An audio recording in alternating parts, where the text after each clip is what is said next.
and welcome to the Buy, Sell, Hold Spotlight presented by Sports Car Market Magazine. I'm Darren Roberge. Before we begin, please take a moment to like this video and subscribe to our channel. Also, be sure to join in the conversation and share your thoughts by leaving us a comment below. Our guest today is Brad Phillips. He is Senior Vice President of Business Development with RM Sotheby's. Welcome back, Brad. Great to be here. So you guys have been very busy. Things are always busy in the world of RM Sotheby's. Why don't you kind of recap what's been going on since the last time we spoke? All right. So the last time we talked, I think we were just about to go into Arizona, right? I think so. So Arizona ended up being a big success. It was $40 million plus of cars sold in the desert in January, and that was awesome. We're really happy about it. We then rolled into Paris. We just finished that one, and that was our largest Paris sale yet. That was 50 million. And I think that's just really good of telling that the collector car market is healthy. People are interested in selling stuff. They're interested in buying stuff. And there's all kinds of levels and different kinds of cars out there that people are transacting, which we'll be getting to, and we got our sealed bid stuff rocking along. We've got Amelia Island coming up. Fun never ends. Fun never ends indeed. Let's recap a little bit. There was a lot of concerns going into Arizona that maybe the market was starting to bend slightly and that there may be some concerns there, but we certainly didn't see that on the ground. Arizona was competitive with last year from where we were. Overall, average sale price was down a little bit, but there were things that were up certainly as well. It seemed like supercars did incredibly well. Your mid-century Ferraris, for the most part, did really well. What sort of segments did you see in particular that maybe you felt like did a little better or slightly exceeded expectations from where we were when we spoke right before Arizona? I think we've continued to see this really beautiful trend line of interest in the 80s and the 90s and the early 2000s stuff. Whether it's a supercar or an AMG variant of a Mercedes, something like that, they're super, super popular right now. So everybody wants that childhood sort of feeling if you're of a certain age. I'm 53, so Lamborghini Countachs and that kind of stuff, and air-cooled 911s, turbos, those were on my garage walls and bedroom walls, right? So that sort of stuff is really continuing to hit as people our age now maybe have more disposable income, creating more competition for those dream cars when they were younger, and just keeps going up. There was definitely a lot of concern that maybe the generational shift wasn't occurring as smoothly as it has previously, but I think Arizona and certainly Paris have largely put that to rest. You did mention sealed bid auctions, and you've got something really, really special coming up. Should be ending kind of right around the time that this airs. 1967 Ferrari Dino 206S. One of only two examples fitted with the most powerful Tipo 233 engine, and widely regarded as one of the most beautiful sports racers of the 1960s, certainly if not all time. Featured in a number of the world's most prominent Ferrari collections. Restored by Ferrari Classic K in 2014. It's Red Book certified, of course. And it's competed in several hill climbs, and it has original celebrity ownership. I mean, if we're talking competition cars from that era, it's certainly the GTO is probably the king of the hill there, but this has got to be right up top towards that list. What are your thoughts on this? And do we have an estimate on this? What do we think this is going to sell for? Yeah, I think this is super cool, obviously, right? You had the big heavy hitting P3, right, of Ferrari racing legend. And that was where you saw, competing with the GT40s and all that sort of stuff. Well, much like other Ferrari supercars, and then they had the Dino line, the 206 and 246s. Well, this is kind of like the baby P3, right? It was styled after that. It was meant to look as gorgeous as that, with a really cool, it's a 270 horsepower 6-cylinder that's in this car. And that is that Type 233 motor that you referenced. This is the last one they made out of 18. So, any time that you can have a car that raced in period, it's eligible to do anything with, it's just gorgeous. I mean, I think you're hard pressed to look at these lines and not think it's one of the most beautiful sports racing cars ever created by anybody. And here we go. And the estimate on this thing is like $6.5 to $7.5 million US. So it's quite the prize, quite the prize. I mean, if you think about it comparatively, I mean, that's quite a lot of value for something like this. And from my perspective, the diminutive sort of design features of this vehicle are super, super intriguing. So this is a neat car that I think probably is going to be a centerpiece in anybody's collection. I agree. Moving on to Amelia Island. For those who may not know, there's been some changes there. What's new this year, and what can people expect coming into to early March with Arm Sotheby's? Yeah, I think our biggest news, right, is we've expanded out into a whole new facility. So we've got a set of tents and crowns and all this sort of stuff that we're putting together in this really sort of a bespoke way. So what we want people to have is the freedom to browse. The auction room is going to be really killer. We're going to do some incredible hospitality here, and it'll be the first time we've done that. It's kind of bittersweet. It's kind of the first time we're doing it this way, but this is, as we've announced, our last Amelia Island auction. We proved by doing a standalone sale in Miami and several others last year, you really don't always have to have a big Concours week to put on a really killer sale. So we're going to try some different things. And as you'll see as this year goes on and in time down the road, you're going to see us doing a lot more of this sort of stuff where we have our own sort of setups. So it's exciting. Can't wait to get there. I think people are probably busy building it right now, because every time we've talked about Amelia Island, it seemed like it was, that's Amelia. That's months from now. Like, no, this is a few weeks from now, and even closer when this thing airs. So it's cool. And I'm telling you, just like Arizona, just like Paris, there is no stopping the consignments that are coming in. As we're going to talk about some of these, there is a lot of interest in people getting their cars in the market, and we're going to sell them for them. It's going to be fun. Yeah, you've got some fabulous cars on offer in Amelia, no question about it. Let's start right from the top. 2010 Pagani Zonda R Evolution, estimated on that is 4.8 to 6.8. Ultimately, probably Pagani's masterpiece. I mean, the Hurai is obviously a design force, but for a lot of people, the Zonda is really the quintessential offering from Pagani. This is the fifth of just 10 R examples produced between 2009 and 2011, upgraded by the Pagani factory to R Evolution specifications in December of 2014. It's powered by 780 horsepower CLK GTR derived 6-liter V12 from AMG with a 6-speed sequential manual gearbox. It's has retained the legendary Nürburgring fastest lap record for non-series production-based gasoline powered car since 2010. I've never driven a Zonda. I've sat in them, and I've also had the privilege of sitting in one while somebody started one up and revved it. Find a road car-ish thing that sounds better than a Zonda. I dare you.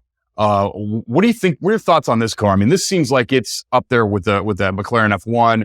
Obviously, this was featured in all the Gran Turismo video games. This is an aspirational car with low production that should just go on and on and on in the marketplace. Yeah, I mean, these guys have only been building cars since 1992. So the history doesn't go all the way back to the beginnings of the Mille Miglia and all that sort of stuff, but they quickly became icons with the styling, composite manufacturing methods that these guys came with, Kevlar and carbon fiber and all this stuff. And they were really, really smart by partnering with AMG and having this wicked, almost 800 horsepower, naturally aspirated engine put in it that you can actually buy parts for and service because of even with the low production volume of what this company does. You can't beat the sound, you're right, out of those double barrel shotgun stack exhaust. I mean, they were really the first ones to put that kind of exhaust together. And when you see one go by, no one has ever mistaken it for the sound or the look of anything else. And the supercar space has gotten crowded. I mean, they're like, oh, great, another 200 mile an hour car, right? 2.7 to 60, boring, gone. 230 miles an hour, zoom. This is hallowed McLaren F1 territory, right? And yeah, there are cars, Bugatti Chirons and all this stuff that go faster now. But this is an amazing, amazing car. Love these things. And really the fact that all this engineering has gone to making this super lightweight, super handling, but then the styling of the thing too. It's ridiculous. And yeah, 4.8 to 6.8 million. That's a spread right there. And I think that tells you with this particular model, how high can it go? We're really trying to figure out some of these things with these auctions. Like, where do you put these estimates when the market just keeps going for the sky on these things? So let's see where this thing goes. But it's for super fast, limited production stuff. It's a great way to kick off our discussion. fantastic. I can't remember ever seeing, at least recently, anybody bring a Zonda to market, certainly at public auction. So, I mean, I would imagine it's difficult to establish value in a vehicle that's especially this low production that just doesn't appear for sale publicly ever. And you're absolutely right that the rear end of this car is just insane looking. That exhaust, I mean, the first time anybody sees it, it's one of those cars you never forget. I mean, I can put 3 cars essentially in front of my mother and she'll immediately take notice. This is one of them. The Lamborghini Countach is one of them, and the Mercedes Gullwing is one. So I mean, there's a theme there. I don't know, but it's certainly an iconic car that should just go up and up and up in value. Another car that we've seen kind of go up in value recently, and I think probably is somewhat at this point established itself as sort of the darling of this group of cars in particular, at least for the time being, from, I guess, this sort of vintage period. I don't know if you would consider the LaFerrari vintage at this point, probably not. But the 1995 Ferrari F50, estimate on this one is 4.726, 36 of 349 examples built. Single ownership from 95 through 22. That's pretty cool. Very low miles on it, 834 at the time of cataloging.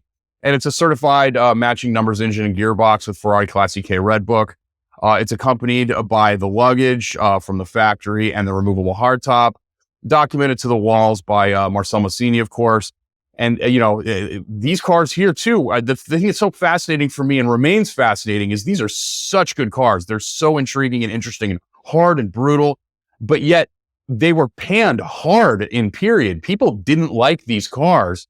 What do you think has changed? Well, time is always very kind to the memory of Ferraris, right? And when they didn't make a lot of them, then they go on to the next thing. All of a sudden, the ones that came before it, established a little bit more hallowed ground with each move. The F50, you got to think the engine in this thing, this V12 was originally a Formula One engine. So this is a detuned best of everything they knew how to do in 1995. And, if you've ever seen a picture of one of these things with all the bodywork off of it, you're like, yeah, that's a Formula One car. They widened it here. They could put 2 people in it and all that kind of stuff. But this is a race car. It's a race car. And, in Monterey last year, there was a group of F50 owners that were parking their cars in the parking garage at the Portola, right? And if you've ever been to Monterey, it's like you've got this big plaza where all our cars are, and then this parking garage. And every now and then, you've got 800 people out milling around the cars. And every time somebody started one of those F50s, everybody's going, oh. I mean, it's great sounding. And when they come out, people in as they go down the road, it's like you get 2 or 3 of them together, you're like, wow, that's super special. Those are really, really neat cars. So look, I like them. Again, if you want a race car for the street, but it just blows me away though, that there's still these cars that come out that are worth this much money and it's got 800 miles on it. I am the car ruiner. I drive them till they fall apart. I love cars so much. And so what does somebody do with this car? Are they going to put it in their own museum and put 40 miles on it and 80 miles, that kind of thing? It's a real toss up when somebody's going to buy one of these cars with this kind of mileage, because it's rare because of that, or it's expensive in many cases because of that. So what do you do? I don't know. I always want to interview people after the fact, after they buy a car with less than 1,000 miles and say, what are you thinking? Are you going to cannibal this thing? What's going to happen here? Yeah, the restraint of some of these owners is pretty astonishing. I mean, these are serious pieces of kit. No doubt about that. I mean, your F1 analogy is dead on with it. I mean, that's exactly what they are. But somehow, some way, people leave these in the garage. But at the same time, I mean, mileage matters on these. We've seen this with F40s also. Lower mileage cars produce better results, and this situation probably is going to be similar to that. I also think it's hilarious, the Red Book situation. To go and on a car with 800 miles, it's probably got every original nut and bolt and factory paper still under the floor mat that it was born with, right? This car's never been messed with. And some of you are like this, but you got to get that book and you pay 5 figures or more to get these books. So the factory will agree that everything on this car is what it's supposed to be. So there's no funny business, but you have a pretty unbroken chain of people that have stared at every component of this car since it was new. So I don't know how you verify any better kit than this, but here we go. Number 36 at 349 coming at you at Amelia.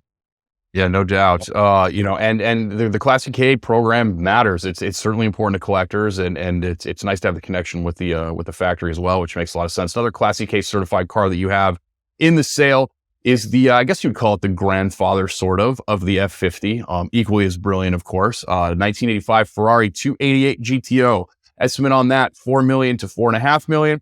U.S. delivered example, less than 5,000 miles from new. Again, restraint is incredible on this. Factory equipped with the desirable red seat inserts, which is really, really, really cool on this car. It's got air conditioning and power windows. Again, another cool couple of things too. Fresh from private single family ownership for the last 22 years. Again, Ferrari Classic K Red Book certified, which retains its matching numbers, engine, gearbox, and body. And it's accompanied by its original warranty card, service books, toolkits, use and maintenance manuals, and service invoices spanning from 2004 to 2022. We know that service records are crucial on Ferraris. When you've got the Classic K situation involved as well, does that become less crucial, or what is your perspective on that? Nah, it all matters. It all matters because you look at maintenance on these cars, Ferrari in particular, it's very public about that. You're going to replace stuff on time or mileage. So how many of these cars, and we're talking about a lot of them here, when they're fully serviced, they have new tires, they've had, shocks revalved, they've had all these things happen, and it's got like less than 3,000 miles on it. You're like, well, why on earth does all this stuff need to be done? It's like, well, because it's sat and it didn't get the regular use, and it's timed out. Plastic gets brittle, rubber O-rings go out. That means things are going to leak. You just stay ahead of it. You follow the books. You favor what Ferrari says you're supposed to do, and you get it done. That's what we've done here. The GTOs.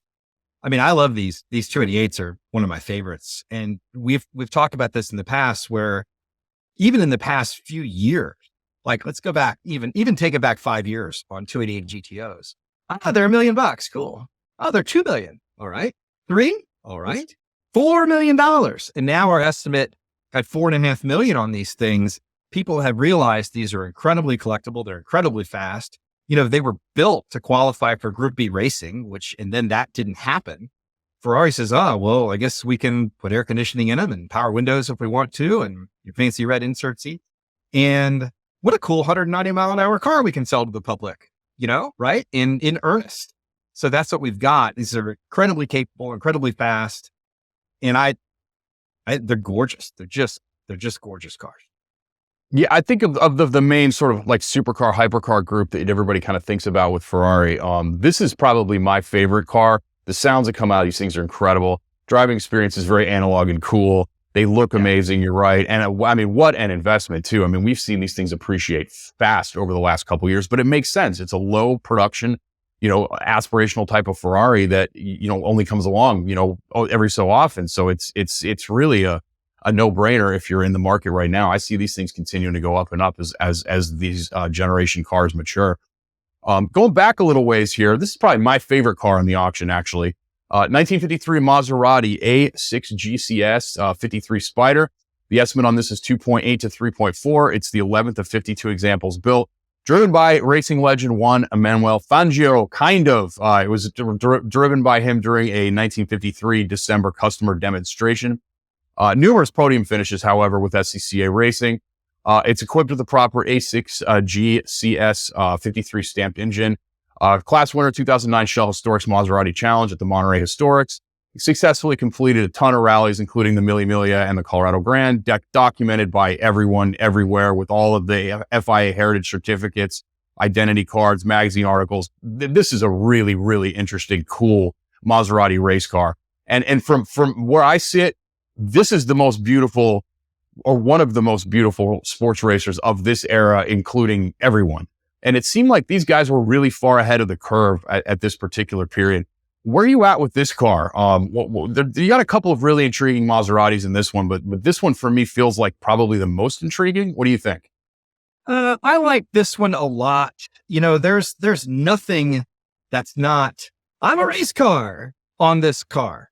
You look through the pictures of, the interior, it's just tube frames, it's seats, that beautiful gearbox, everything's exposed. This is a perfect example of a car. You would buy it to go do fun stuff with it. You already mentioned this has been a Colorado Grand car, so it's eligible for those kind of really big events where they want the heaviest of the heavy iron on them. Amelia stuff to go do it because of the age and the racing provenance. It's eligible to do anything in the world you want to go do. Okay, you can't do London. Okay, it's not a London, but you can pretty much do anything else you want with this car. And I agree, it's gorgeous. You can go to sotheby's.com and you can flip through this beautiful gallery of photos that have been taken on this car. And it just blows me away. This is absolutely built to run. Big six, Webers off the side, pure side mounted exhaust. It just doesn't really get any more pure than that to me. And again, your pictures of the driver, arm on the side, and anything that Fangio has been associated with is such a legendary driver. And okay, fine, it was a demonstration. Cars have to be demonstrated, right? Schumacher's demonstrated a few cars. That's okay. That continues on and on and on. Well, it's a fascinating story, no doubt, and it's an incredibly beautiful car. I mean, the amount of boxes that this thing checks for somebody is astonishing. Yeah. Another vehicle that you have, the other Maserati that really caught my attention, that checks a ton of boxes. This is really a race car here. 1950 Maserati A6 GCS 2000 Monofaro.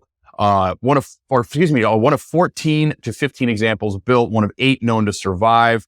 Equipped in period with a unique racing engine head, believed to be Maserati's first dual overhead cam inline 6. Incredible. Raced in period in Brazil and Argentina, including first-in-class wins in 1951. And it was offered from 18 years of fastidious care by the consignor, preceded by 26 years of custody of a San Francisco-based enthusiast. And it's been maintained by the top specialists everywhere, of course, documented to the walls with absolutely everything on Earth. This is less of a street car. This is more of a race car, most certainly. But it's a similar car. Where's the correlation on between, this era of Maserati? Obviously you can do more, I think, with the other car, which is intriguing, but this thing is as pure as it gets. And I can only imagine what a drive this thing is. What are your thoughts here? Yeah, I like this a lot. And it's really fun to think about the design and what they were still trying. So this one's just a few years earlier than the car we're just talking about. This one, the estimate's a little less. It's like 1.5, 1.25 to 1.5 million. It's got this beautiful Cyclops headlight in the middle. So it's really unique. When you see it coming at you, there's nothing else like this. It's got a little bit, like if you squint, is it a little Allardy? I think, maybe. A little, yeah. A little tiny bit Allard, maybe. But a little prettier, a little more svelte. I like the wire wheels a lot. I would push back a little bit that the other car is more useful for like some of these big open roads. I'll tell you, this car would be just as accepted at any of these places as any of the others. And it's epic. I absolutely love this thing. Super low production, and it's really early in the production.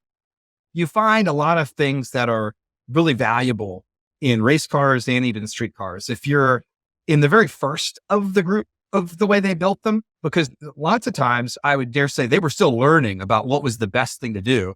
And by the time they got to the 106th one of these things that they built, they probably changed a few things along the way.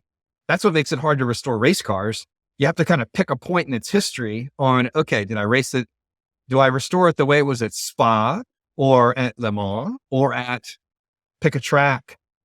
Maybe in America. Maybe Shelby was driving it in America. We've certainly just gone through that with the 410 Sport from last year.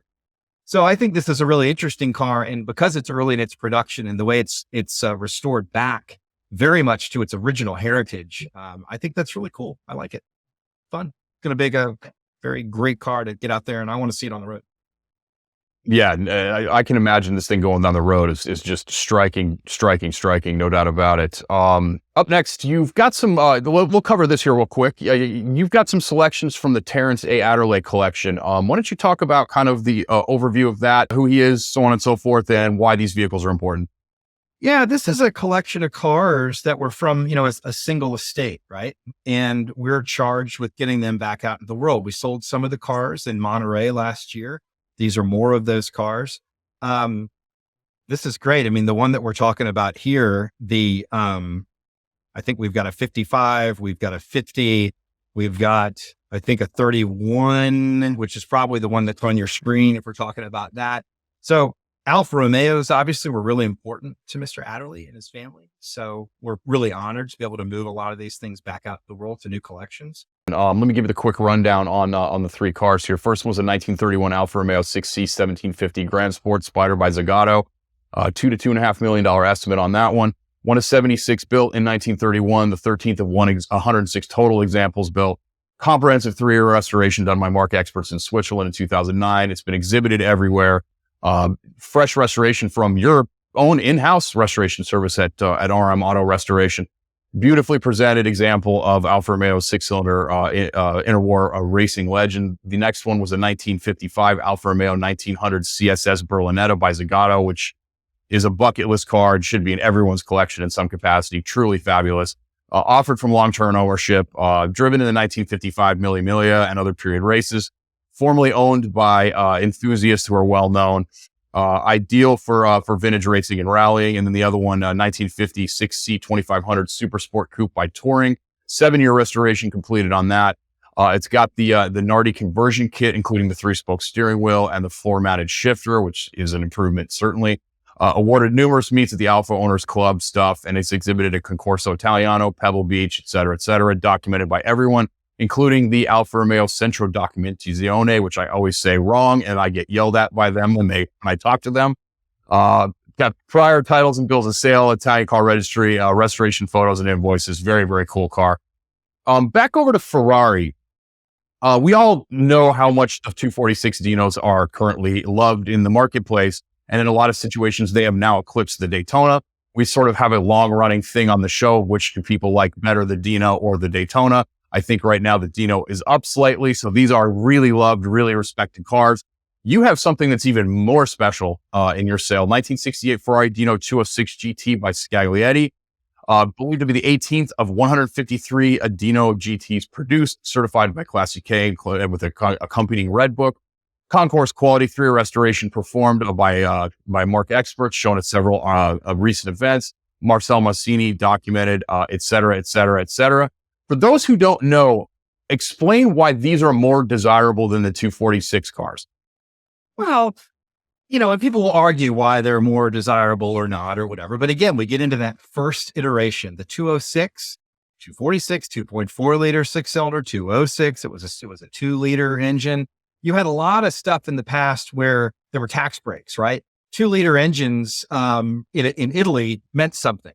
2.4s were almost like a big block, when you go along through history and you figure out that's why you had even later in life, you had a 308 Ferrari that also in Italy had a 2-liter with a turbo version that you couldn't get anywhere else in the world. So, but this is where these cars started. So they're lightweight. They're just the very first iteration of these cars. They're really, really true to the spirit of what Ferrari wanted to do with these cars.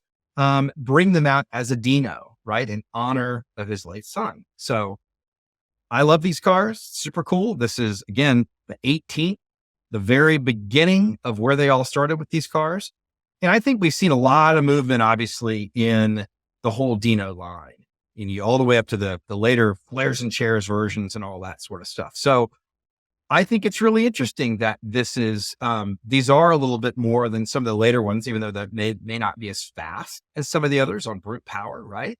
But look at early Countaches, and they got bigger and heavier and had more power. Well, a lot of people still really love that first iteration of a Countach. So I think that these have a lot of play that way also. They're just a really pure design. They're just beautiful cars.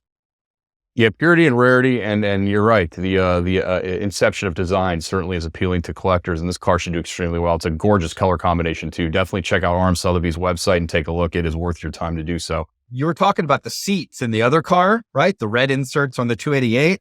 Check out the photos that this one has got these incredible bright blue, like beautiful.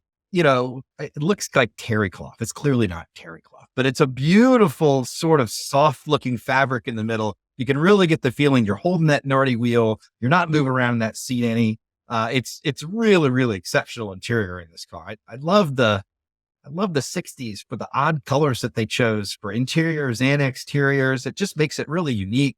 And to see a car that could very easily have a standard black leather interior, but no, it's got just something as simple as cool inserts and that beautiful wood wheel.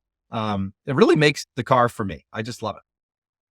Yeah, it's truly a fabulous car, no doubt. Another fabulous Ferrari that you have from the similar era, 1967 Ferrari 330 GTC, one of 598 examples built from 66 through 68. It retains its original numbers matching chassis and engine. Rebuilt in 2023, benefits from a long history of service and restoration measures. Documented history over 25 years of attention, and it was given lots of attention by a single California-based caretaker. A company's factory toolkit, Jack, documented with prior registration service, invoices, and of course, history by Marcel Massini. These cars are widely regarded by a lot of people to be the greatest road-going Ferraris of all time. I agree with that sentiment. These things just do so many things well, but it takes a little while to figure them out. Where do these sit for you? And do you think that is sort of an accurate sort of setup for what these cars are? Because they certainly do so many things well, no question. Yeah, let's take like an event like the Copper State 1000, for instance, right?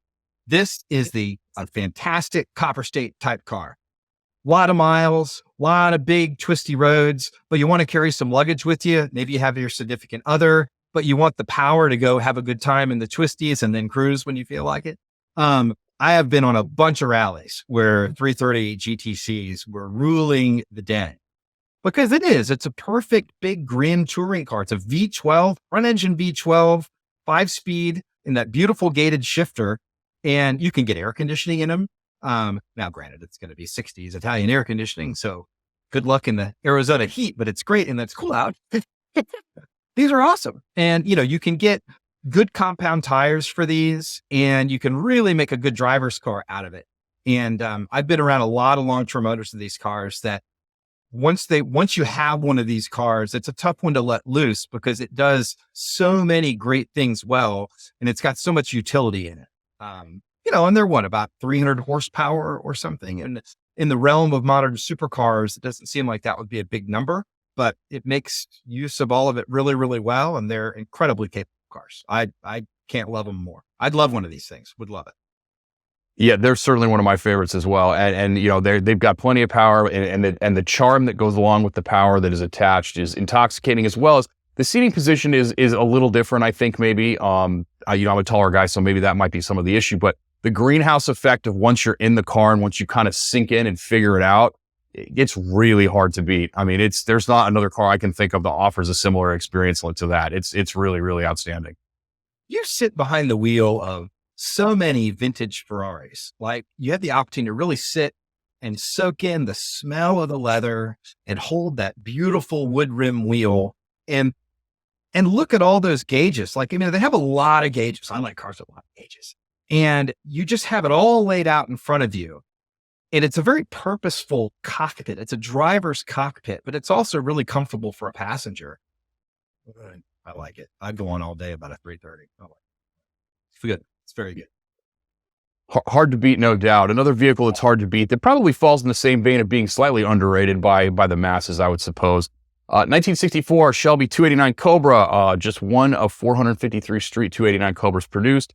It's a late production example, and this really matters. You get the better rack and pinion steering, and what a lot of people sort of tend to overlook in these is the electrical systems in these things. The late model ones or the late production ones are so much better and so much more reliable. So it's definitely worth trying to find a later version of this car like this. Recently restored over 3 years by Mark experts. Documented history from new, 47 years under single ownership. Beautiful color combination of vineyard green over saddle leather. Great looking car. Factory option with Class A accessories, aluminum Cobra valve covers, chrome 6-speed wheel shroud, and white wall tires with a luggage rack. I think these are the best Cobras ever made. The late production 289s for me are just a far better, much more enjoyable driving experience than the much more expensive 427 cars. I think the market is starting to sort of realize this, as you guys did sell one over the summer in Monterey for $1 million. Where are we at with these? Are these now consistently $1 million cars? Is this $1 million car it certainly should be, in my opinion. I think it's $1 million+ car all day, but I'm a little jaded on 289 Cobras. You and I have talked about this in the past. Every time I've ever been on something when they say, money, no object, what's your ultimate car? 289 Cobra. Done. Every time. You can play the tape. 289 Cobra every single time. And you're right. Shelby was figuring it out. He grabbed the tiger by the tail and was building these things. And yeah, he learned a little bit something new every time he built one of these cars. And you're right. The early Worman sector cars are not as loved as the later rack and pinion cars. They all have a certain charm and love, and they're, rabidly protected by their owners, right? I cannot wait to go. I'm going to ride at Amelia Island this year in a 289 Cobra with a friend of mine.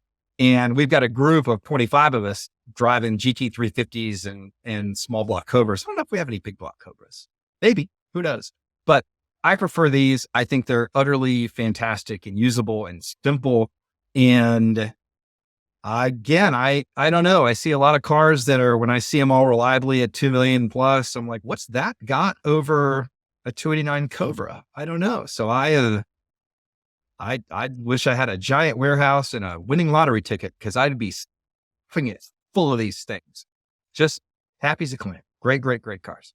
Yeah, no doubt. They're enormously underrated cars. I mean, I've driven a lot of cars in my life, certainly ones that are a lot more expensive that may be considered better than this. But I keep going back to my favorite car that I've ever driven in my entire life was a white red 289 Cobra, a late production car. They are just so special. Everything just feels wonderful in them. And the experience that you get behind the wheel is unmatched, in my opinion, virtually anywhere. Yeah. This is what all us, I'm a Sunbeam Tiger owner, right? So all the Tiger guys, we're all sort of squinting. We're like kissing cousins. Cover guys are like, you're not kissing cousins. You're cousins. We're like, no, we're kissing cousins. Hey, So the anyway, Tiger's not to be scoffed at either. I mean, that's an incredible bargain in itself too. I mean, great little car. Love Tiger. They're great. And there is a lot of Cobra in a Tiger.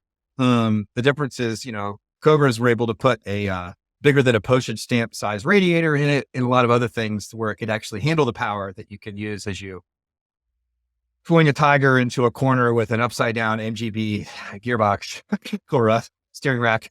There's a lot of fun stuff with Tigers, but I love them too, for sure. No doubt. Another fun cat would be a 1991 Jaguar XJ15 that you guys have. This is a single owner example with just 153 miles on it, 153 miles on it. And it's the exclusive production version of Jaguar's world-beating Group C sports prototype, the XJR9, one of 27 examples constructed for road specification. And it shares the McLaren F1's carbon Kevlar monocoque construction and exterior styling by Peter Stevens. A lot of cross stuff going on between the McLaren and the Jaguar, which I think probably makes this even that more intriguing of a car. I mean, where do you think these fall in? Is the comparison to the McLaren F1 even remotely reasonable? What are your thoughts with that? Yeah, I do. I mean, this is a 6-liter, 450 horsepower, V12 in this car, right? I like them a lot. I think they're interesting to see. If you've ever stood next to one of these, you think a GT40 is low. You feel like they come up to, about somewhere around mid-thigh. It seems like they're so low to the ground and they sound incredible. This is another car, they were trying to make these things, they're for Group B racing, all that sort of stuff. Actually, were these Group C? These were Group C cars. These were Group C, I believe. Correct. Yeah. Group C, sports prototype car. So it's a wonderful, Jaguar has such a storied history with racing. Anything they do, they're going to put all their efforts and all their engineering and all their talent into.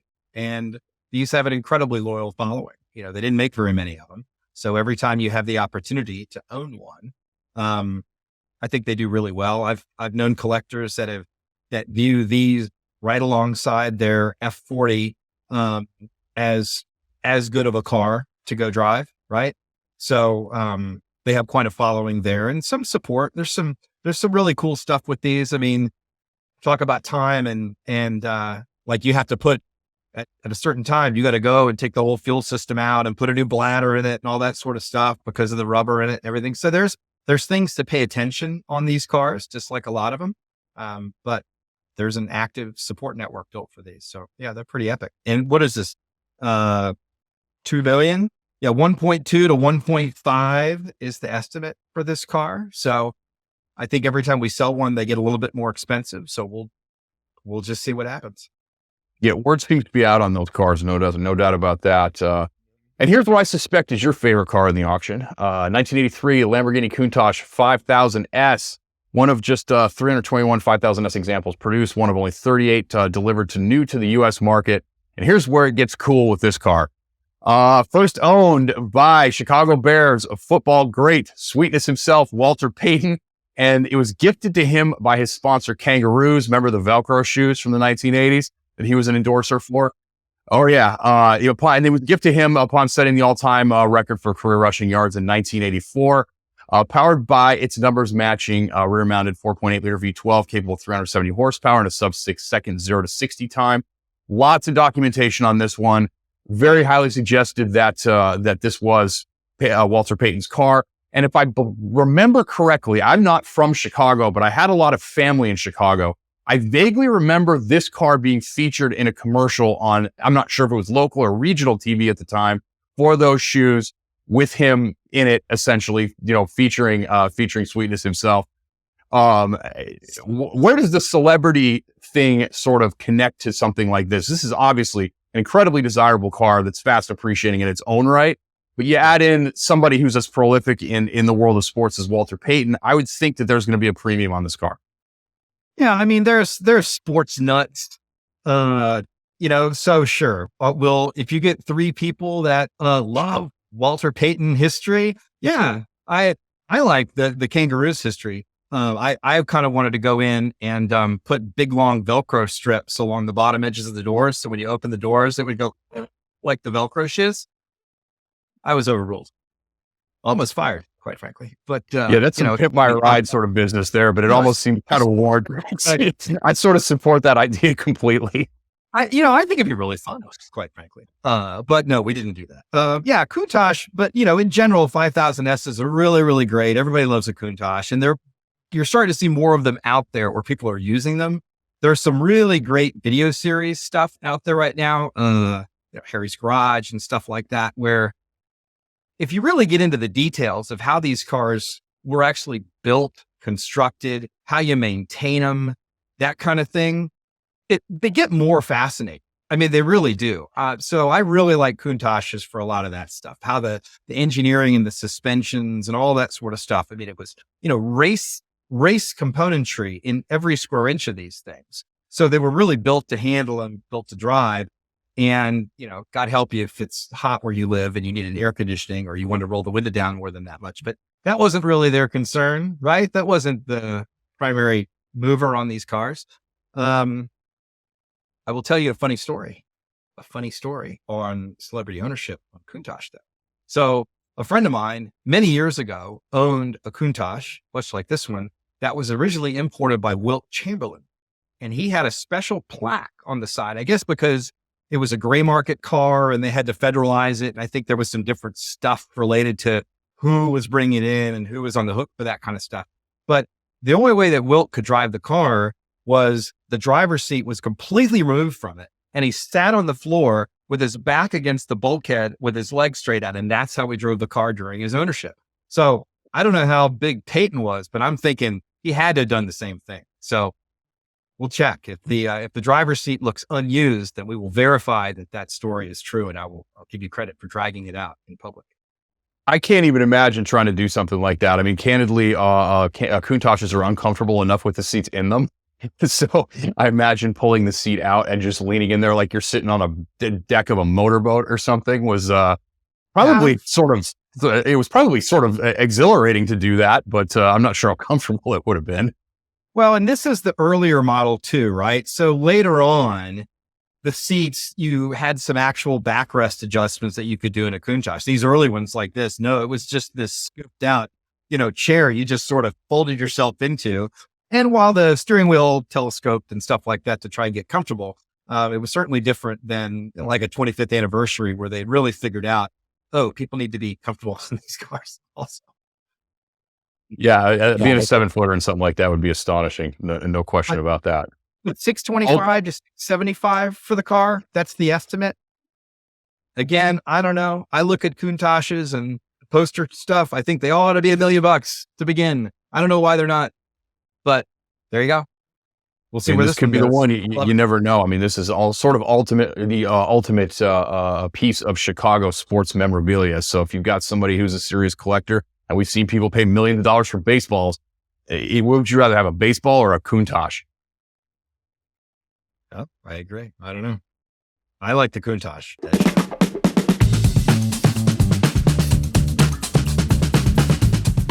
Okay, Brad, you're here all the time. You know the deal. Your advice is golden. So let's get some more. One car to buy, one car to sell, and one car to hold. Amelia Island Car Week predictions. Let's go. I'm sorry. This is advice now. I thought this was just my nuanced picks of personal bias. All right, here we go. Here's what I would buy. I would buy the 69 Daytona 365 GTB/4. It's estimated at 550 to 650. Daytonas have kind of had a wild ride. They were $1 million. You know, they were 300, then they were $1 million, then they've settled, and they're kind of, what are they? Mileage, condition, color, all that stuff really seems to matter. This is a really, really good car. It's a coupe, which is, even though the Spiders are 2-point-something million dollars, I still think these are, to me, I like the coupes. I think they could be easily $1 million again. So that's my buy. Buy this Daytona. Incredibly capable, 175 1-hour car all day long. Go cannonball it. Have a good time. Sell the GTO, the 288 GTO, I think is a really good sell. And I say that because if you're somebody who owned one new or bought one for $1 million or bought one for $2 million, well, that is a big profit on that car, right?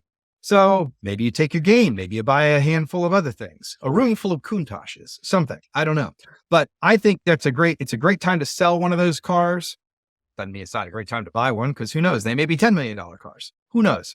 But that'd be, I think, to sell it. If I was a 288 GTO buyer, not a bad time to sell a car. And hold? Which one would I hold and not sell? Honestly, the little 993. We've got a 95 993 Carrera. It's the last of the air-cooled 911s, right? This is beautiful. The estimate's only 80 to 100K on these cars. You know, these are so pure. They're so good to drive. You can do anything with them. They heating and air conditioning and power. It's classic looking. I just don't know. These could be $250,000 cars one day. But you could also just use the heck out of it and really enjoy it, because for the money, it's hard to find something as good as a 993. I mean, really, it's really refined version of the 911. Go knock your socks off with it. So anyway, that's the one I would hold if I was holding. There you go. Yeah, I agree. 993 for me is the perfect Porsche. And I think we've talked about this quite a bit on the show, both you and I and other guests alike. The ceiling on the 993 seems to be undetermined. Every time we say that they're probably topped out, they continue to grow. So, I mean, certainly a standard 993 could wind up eclipsing the $250,000 mark pretty easily. Yeah, I agree. I mean, all of them have gotten, expensive. I mean, the G-body stuff, 964s, it's all moving up, because it's hard to beat the utility of a 911. It's the sports car for everyone. You can track it. You can road trip it. It gets 30 miles per gallon if you're just easing along down the road. I mean, it's tough I will always have a 911 of some era in my little mix. Always. You just always have to have a go-to. It's a Swiss Army knife. So anyway, I like that as a whole. Yeah, good rule of thumb, no doubt. Where can people go to learn more? Well, rmsotheby's.com is a fantastic resource for all our upcoming auctions, as well as a great place to see results from previous auctions. There's really nicely lined out tabs there where you can find other information. You can also find specialists there where you can pick somebody in your region. If you wanted to talk to somebody about, hey, I've got a big collection of cars I'd like to sell, who would I talk to about that? And all of that sort of stuff. So it's a great place. You can find really cool photography and videos and all kinds of things there.